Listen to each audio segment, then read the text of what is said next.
Welcome to Aggressive Development. I'm your host, Steven, and on this show, we give our opinions on the current happenings in the entertainment world. We encourage you to stick around, and we hope you enjoy it. And also, please don't forget to like, subscribe, and comment.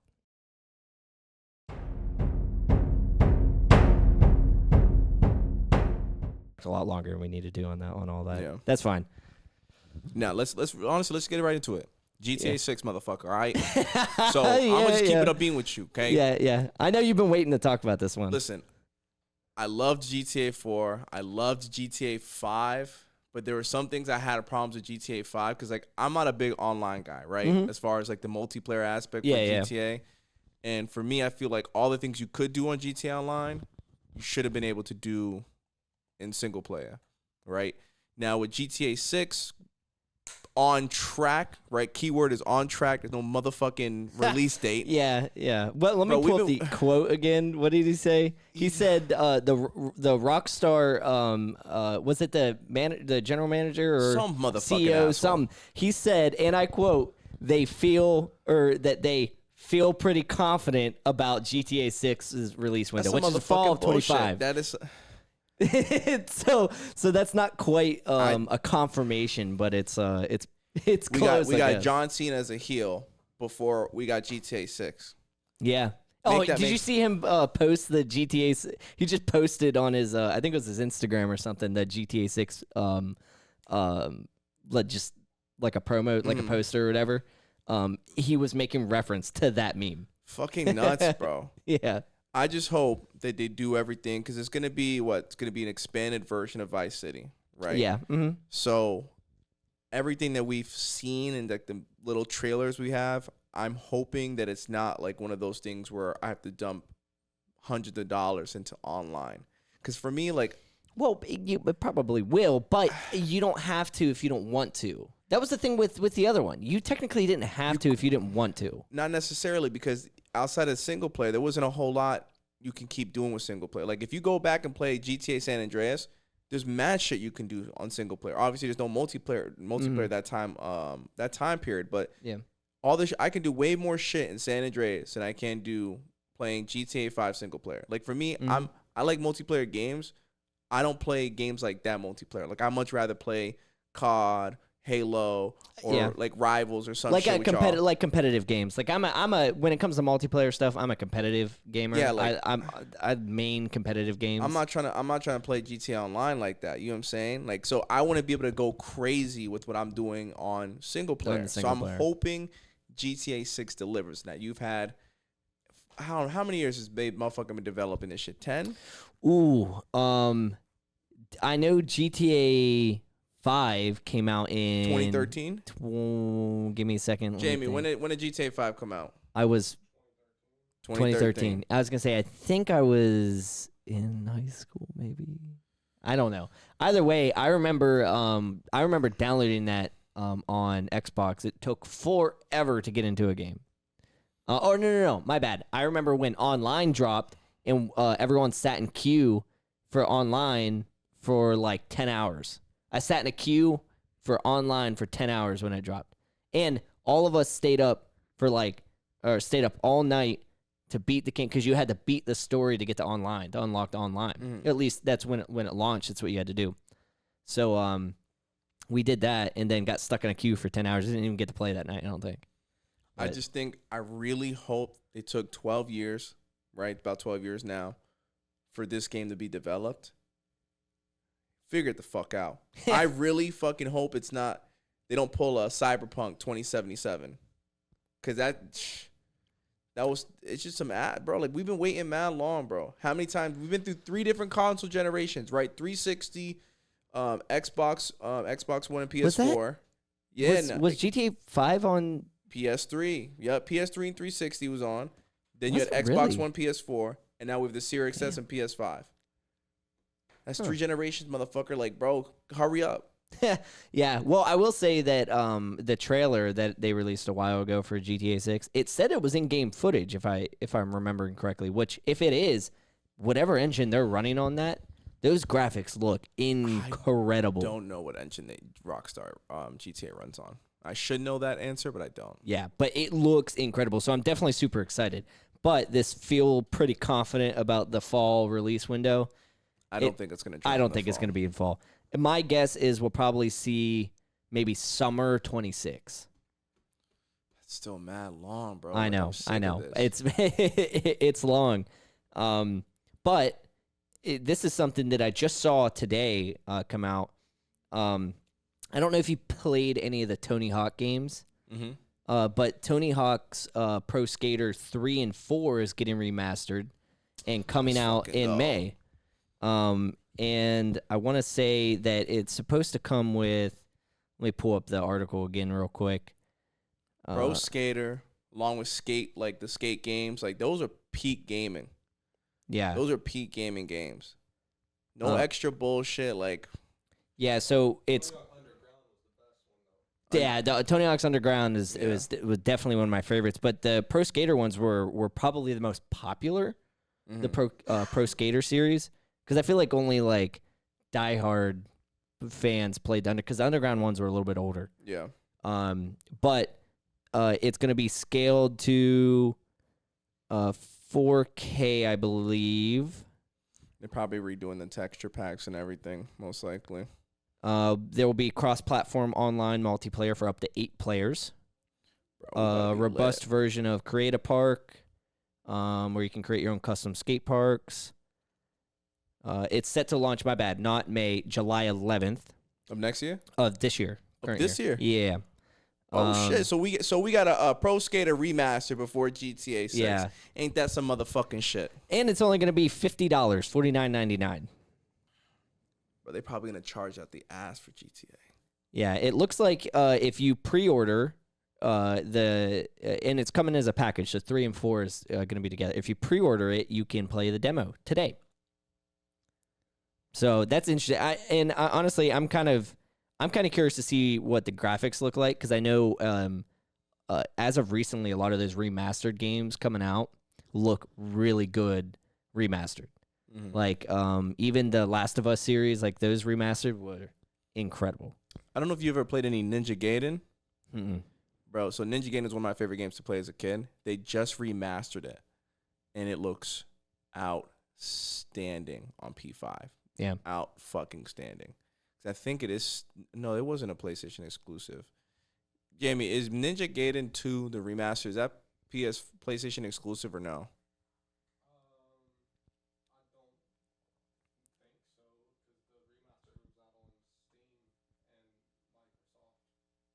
Yeah, I'm assuming a lot of the times, even with those ones that were exclusive, when they do remastered stuff, they usually end up putting them out on other things. I know. It looks so good, bro. Like if you like those hack and slash like older games back in the early 2000s, like you got to play that shit. That game's amazing. Yeah, I mean, like I said, nowadays I'm much more of a competitive gamer. It kind of gives I love sports. Yeah. And I love playing sports. I love that, like, I definitely like team games too, team competitive games. That's why I'm not necessarily as big of a COD guy anymore as I am more games like Valorant, Counter-Strike, Overwatch, and Marvel Rivals. Now let's talk about Rivals, right? Yeah. So we saw that the U.S. team was laid off. Yes. Okay? Yes. Now I'm not a big Rivals player, but I know there was a lot of uproar about that. Yeah. So what's the deal with that? Yeah. So the NetEase, the developer, it's China-based. I believe the main part of it, the main team is China-based. But essentially, they put out a statement saying that they laid off the entire Seattle office, which was, I believe, the only U.S.-based office for NetEase. And this is despite having like 20 million downloads in the first day, I believe, of Rivals. So it had a lot of success.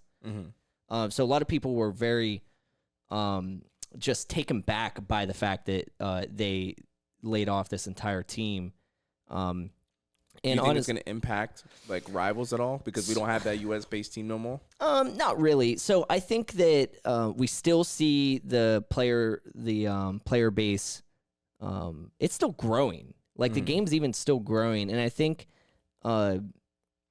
I don't think we're going to see a dip in the player base. The developer claimed that it was more of like a financial standpoint, and talking about hard times this, hard times that. It just was a little weird that they laid off just the U.S. based team, because they talk about how it's a NetEase is a what did they say? It was like world. There's a bunch of different offices around the world, but they released it and kind of took over. And let me pull up the actual team, because that team was mainly involved in. It was. Let's see. Because they were involved in something. It was something with the director.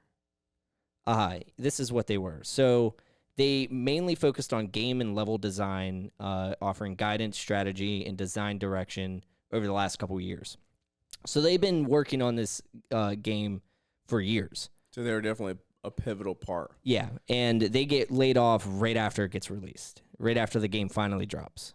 And it just was kind of random. And again, they issued a statement saying that we recently made the difficult decision to adjust Marvel Rivals' development team structure for organizational reasons to optimize development efficiency for the game.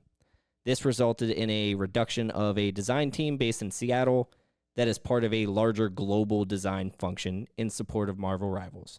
We appreciate the hard work and dedication of those affected and will be treating them confidentially and respectfully with recognition for their individual contributions. They went on to say, we want to reassure our fan base that the core development team for Marvel Rivals, which continues to be led by their lead producer and game creative director, remains fully committed to delivering an exceptional experience. And now, granted, right after this, they launched their season 1, which came with originally came with 2 new characters in the game. It was the first 2 of the Fantastic Four was Invisible Woman and who's the other one? Reed?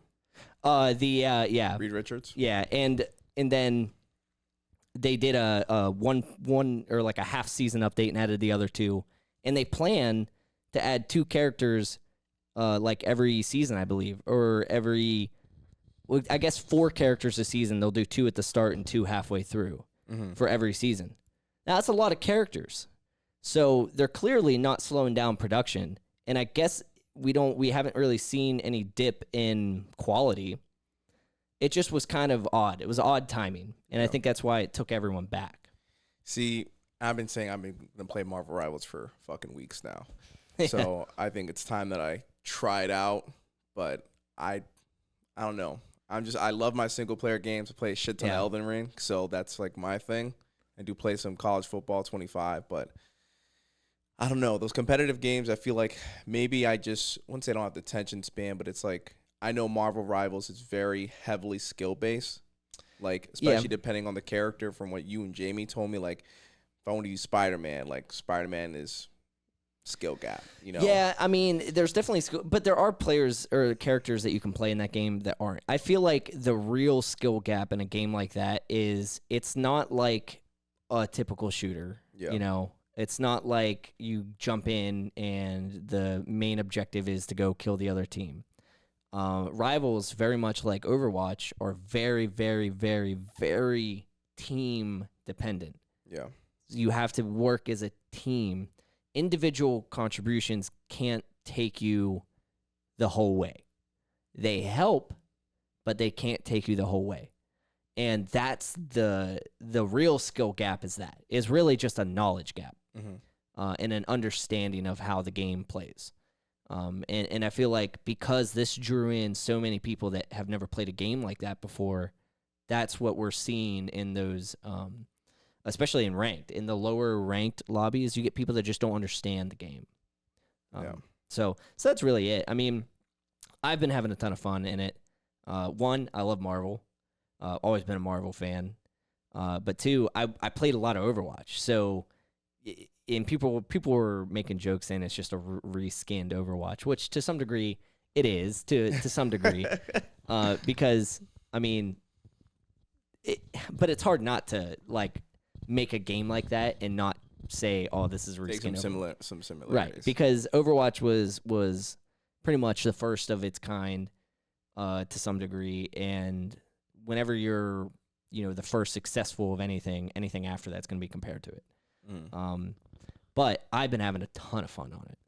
So yeah, I think I'm just gonna fold and just fucking finally get on it, just so I can see what the hype really is about. And if I catch myself playing like, all right, one game after next, and I already know, like, all right, this shit's it's lit. addicting. It's definitely addicting. And the one thing I like about it, that's different than other like competitive games that I play, is the matches are quick. Well, they're relatively quick. So when you say quick, like for me, I can hop in a COD match, maybe 10 minutes, 5-10 minutes, a little bit maybe. longer than that. A little bit longer. So, in between a COD match and, well, you've never played Valorant. No. I'd probably say it's somewhere in between that. So in ranked, if it's the convoy one, which is where you're pushing the cart and you got to like either defend or stop it or all that stuff, those roughly take anywhere from like 15 to 20 minutes. Okay.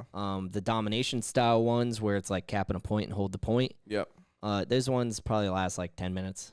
Maybe a little bit longer if it's like a close game.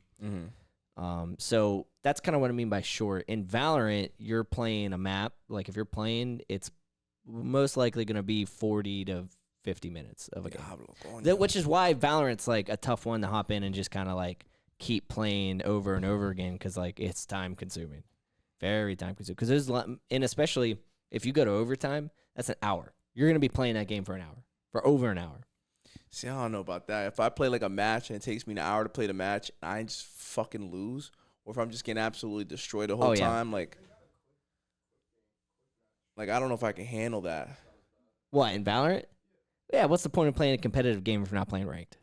That's the way I see it. See, and listen, I understand because people don't take. Listen, if you go into like quick play, people don't take it serious. Like if I want to get my fill for that competitive like but edge it's mad that I want, sweaty though. Like those games are so it don't matter. Sweaty. It's that competitive mindset. You know what I mean? Like that.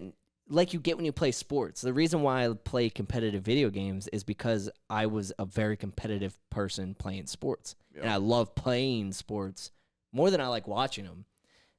I get that same feel when I play competitive games. So I don't get my fix playing quick play because no one tries. If I go into quick play in any one of those games, it's for me to either test something out or I'm messing around with my friends. That's it.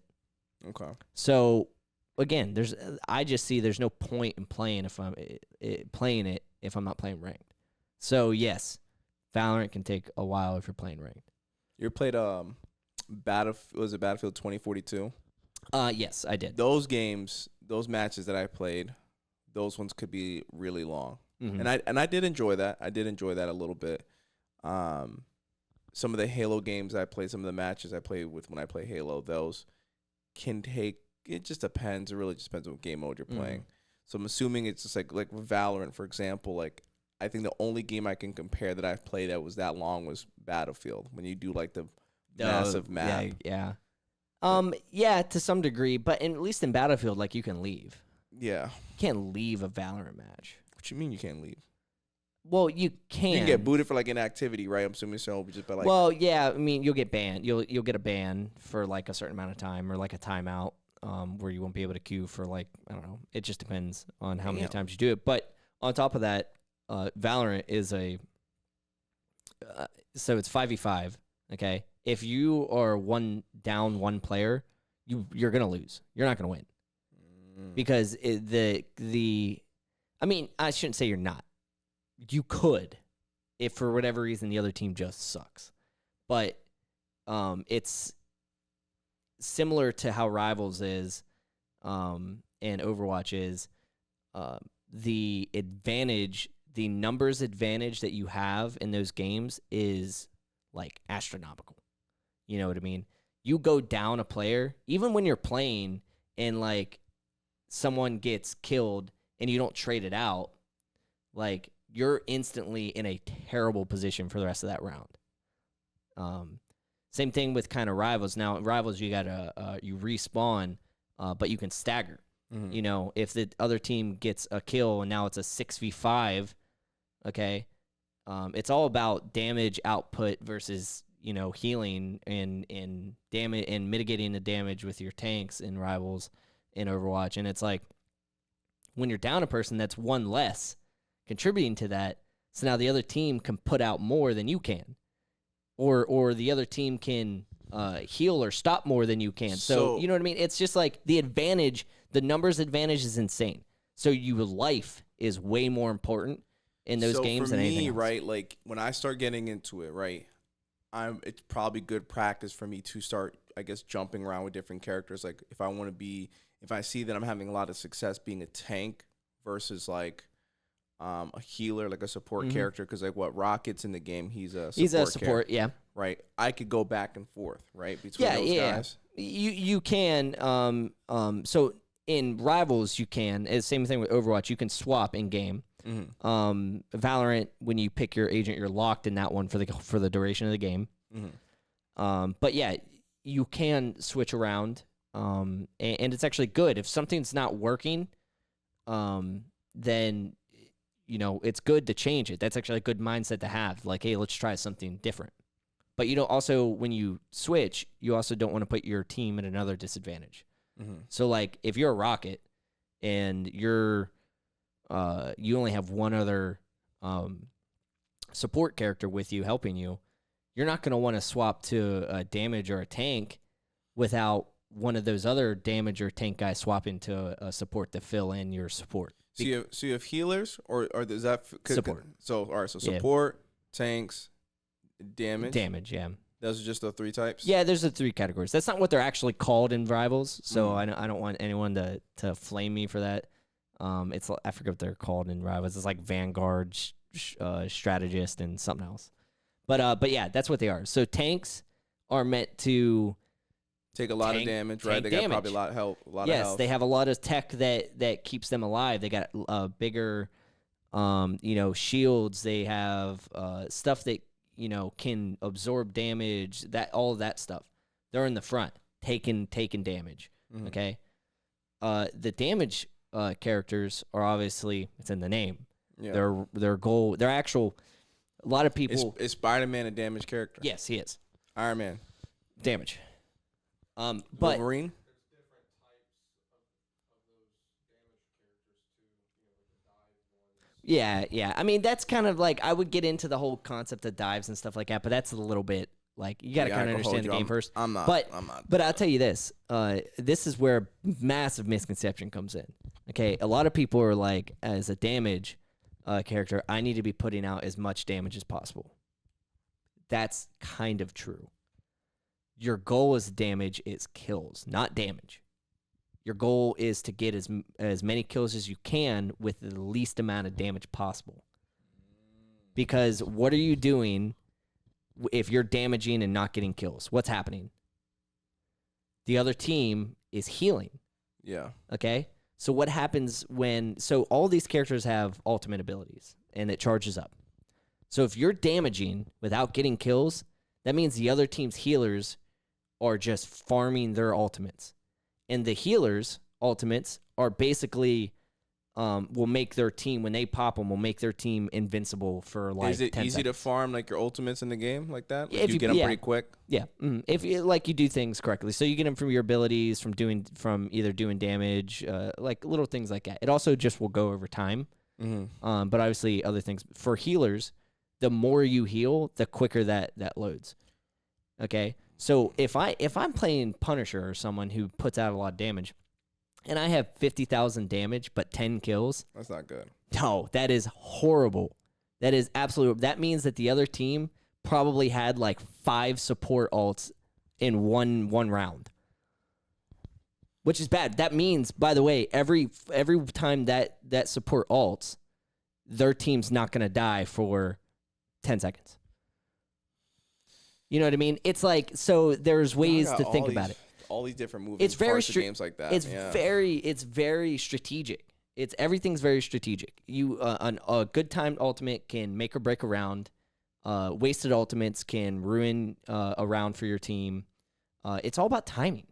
It's all about timing, placement, and just, well, I guess placement of abilities and also placement of your positioning too, because bad positioning can ruin around for your team too. You know, so like there's just a lot of things. That's why I love it.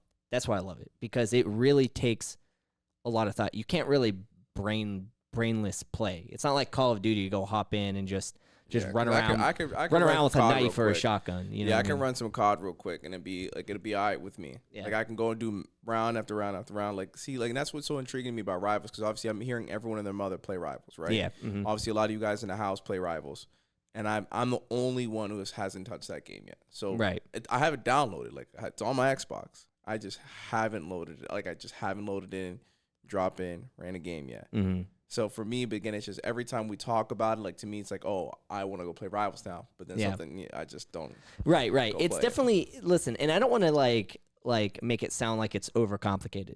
I don't think Because it's it's not. overcomplicated. I don't think, for me, it doesn't sound overcomplicated. There's a lot of moving parts. I think it's just more understanding, because it is a competitive game, Mm-hmm. understanding that team aspect of like, hey, if this person is running this character, you need to run a character that is compatible with that person. Yes, and in Rivals, there's actually team up abilities too. So like certain characters will get like additional abilities. Like, if you ran the whole Fantastic Four, you probably get like a crazy. You get everyone gets a shield, like an extra shield that they can pop. Okay. Which is I guess nice, because one of them's a tank, and it actually that team up kind of makes him. That's only if really you good use at all fights. 4 of them, right? No. So actually, that team up can be activated as long as there's a Sue, Invisible Woman. As long as she's in there, she can activate the team up with any Any if of the it's other just four- other- if it's just Invisible Woman and the Thing, that team up will work. If it's just Invisible Woman and Torch, that team up will work. Is she support? Yeah, she's support. Okay. She's support. She's actually pretty good support too. She's I guess meta right now. Most people are running her. Okay. But yeah, no, it's definitely, it sounds complicated, but it's really simple at the same time. Jamie, where are we at for time right now? Okay. Yeah.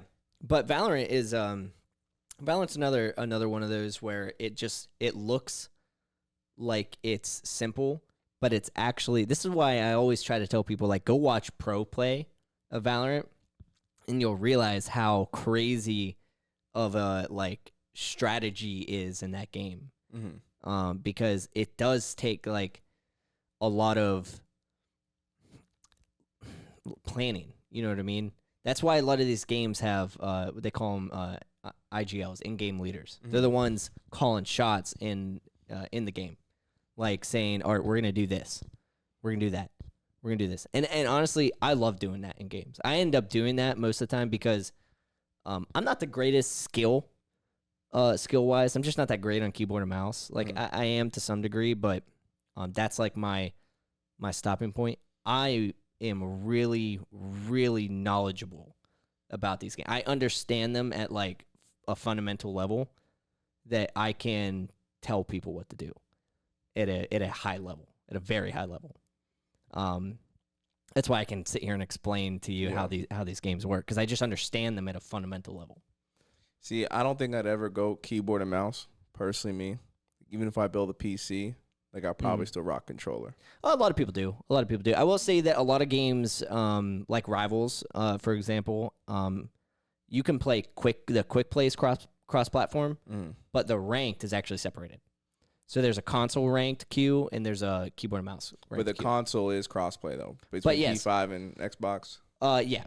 But the console ranked is just, and it's basically a controller. So a lot of them go off of the input. So the game detects your input and whatever your input is. So like if you plugged a controller into a PC, it's gonna put you in the controller, Console. the console ranked.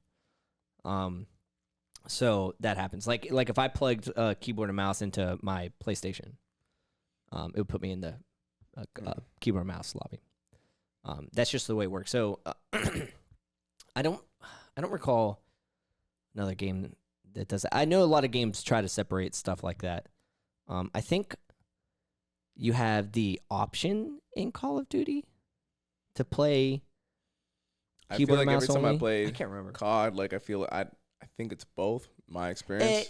So I could be it's wrong. it is cross platform in it because it shows you the icons. But I think you can put a setting on to make it only one, so that you're only. I feel like playing it's just certain keyboard and games mouse. where it's like it really does matter. Like for me, COD, I like if I'm playing against somebody who's on PC, I don't feel like they got a strategical advantage over me. They might, but I don't.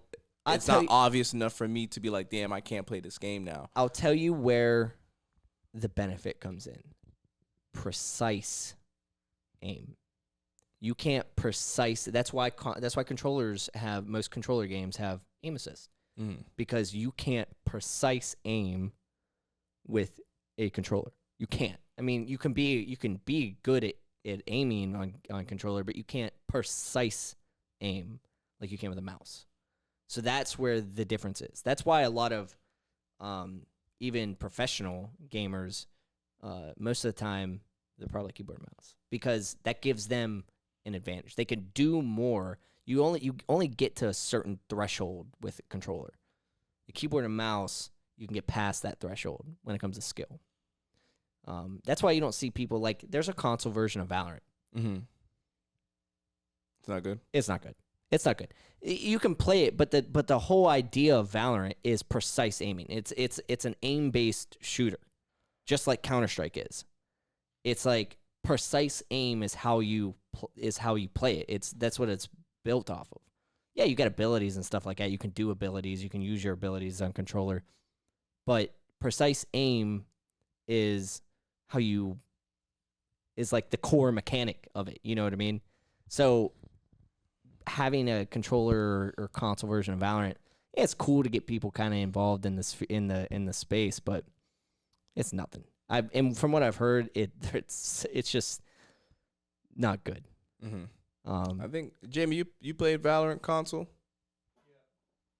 Did you like it? Yeah, it was easy. Did you play it on PC? Yeah. PC was more difficult. Yeah. Because even the lower ranked, and this is the crazy thing that I've noticed in Marvel. There's been a YouTuber who goes by the name of J3. He's also a streamer. He's an Overwatch streamer, plays Rivals now. But he has done Grandmaster. So Grandmaster's a rank. It's a pretty high rank in Rivals. He did he spectated a 6v6 of 6 Grandmaster console and 6 Grandmaster PC. The PC Grandmasters were destroying them so bad that in the second, it was a best of 3. In the second map, they just started trolling them. Wow. Yeah, and it wasn't until I think they did a Celestial, which is a rank above Grandmaster. I think they did Celestial console against a Diamond PC, which Diamond's a rank under Grandmaster, and I think that one was way more competitive. So you can see the disparity in it. So even lower ranked, like lower elo keyboard and mouse is still gonna be better most of the time. So so you obviously being a heavy PC gamer, have you ever played League? Have you ever got into League for a little bit, I've played it. Yeah, I've played it. Because I know it's more top down. Yeah, right? I'm not a fan of the top down stuff, but I have played it, and I understand it to some degree. It's been a while, but I have played it. Okay. And that's got a massive competitive base in itself. I mean, that's huge international. Yeah. And I got a lot of friends that play it pretty religiously, but that's another one of those. It looks simple, but it's actually way more complex than it looks. I haven't played League since high school. That was the last time I touched that game. Yeah, I'm not really a fan of the top down. That's why I like Destiny, the game a lot, and a lot of people are like, well, if you like Destiny, then you'll like Diablo. And I'm like, I'm not really that big fan of Diablo because I don't like the top down. Yeah. And a lot of my friends are like, dude, you play Destiny all the time. I don't know why you're not playing Diablo. I'm like, I'm just not a fan of top down. Mm-hmm. Like I'll do like third person, or I'll do first person. I'm not really top down. Now I know we touched on GTA earlier, right? But obviously we've been waiting a long time for that game. Yeah. We've also been waiting a long time for Elder Scrolls 6. Yeah. Have you heard anything about any details about when it's coming out, Not when it's progress? Because I personally haven't. I haven't. not when it's coming out. I have heard recently that the Bethesda talked about that it's been in development for a while, and they're reaching, I think, towards maybe announcing when it's going to come out soon. We might hear an official announcement towards the summer, but to my understanding, they are going to revisit some of past Elder Scrolls games, like the area. So I think they talked about Morrowind and Oblivion, and also Skyrim. I think you're going to be able to go to these other areas.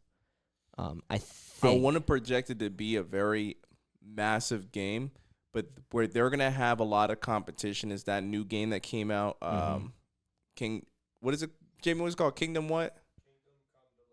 Kingdom Come Deliverance, right? They have a really, really nice system with the NPCs and stuff like that there. Where it's like adaptive learning type stuff, they're going to have to incorporate something like that because Kingdom Come Deliverance is going crazy right now. Mm-hmm. I've heard nothing but crazy reviews about that game and the in-depthness about, when you're going from town to town and village to village, so on and so forth, and just how the AI operates in there. So especially with the verbiage when you're interacting with different characters, we've all played Skyrim, so we know how Skyrim is extremely predictable with the NPCs. They're gonna have Elder Scrolls 6 is gonna have to incorporate something like that, I think, to even compete with that game. Yeah. No, I think you're right to some degree. I don't know if they'll do it, but I think that the biggest hurdle that we're gonna find with Elder Scrolls 6 is people's expectations. Because keep in mind, Skyrim is still a very highly played game even today. Wow. People still play that 3 game. iterations, just like GTA 6, 3 iterations. Yeah. People still play that game because it was such a good game. Yeah. Okay. And its replayability was awesome. I could sit there. I still have it downloaded on my PC. I play it sometimes when I'm bored. Yeah. I think that, comparison's a thief of joy. I think that a lot of people are going to fall victim because this is where I think Starfield fell victim. Starfield fell victim to comparison for a couple reasons. I was one of those people. Because a lot of people from the No Man's Sky front were expecting it to be similar to that, and it wasn't. And then also from the just Bethesda games in general, were expecting it to be like Skyrim 2.0 or something like that. And it's like it just wasn't that. I just think for a game that they were hyping up so much, right? You have so much detail and different things that basic functions weren't existing in that game. And that to me, again, I'm a very big No Man's Sky person, right? I play put a lot of hours into that game.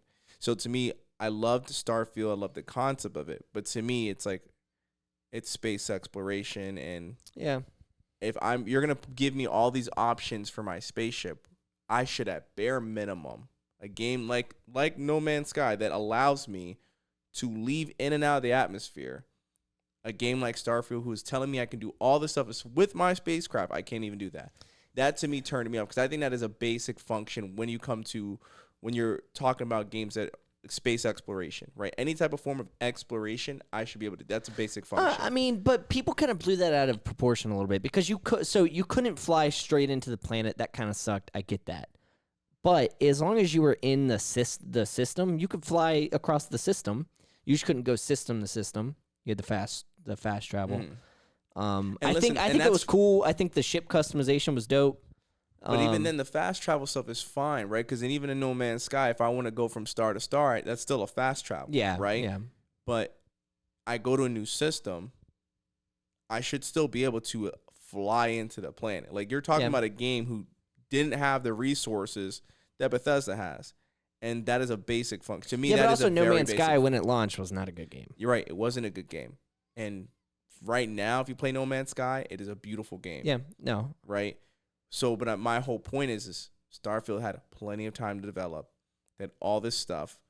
That, to me, a game that had more resources than Hello Games did with No Man's Sky. That is a basic function. And I think people had kind of hey, we hope we can do this. because this is gonna make or break it for us. Like I play Halo, right? Halo is now I won't say space exploration, but it's obviously sci-fi, Yeah. right? Mm-hmm. So no one's expecting to hop in a Pelican and go from ring to ring.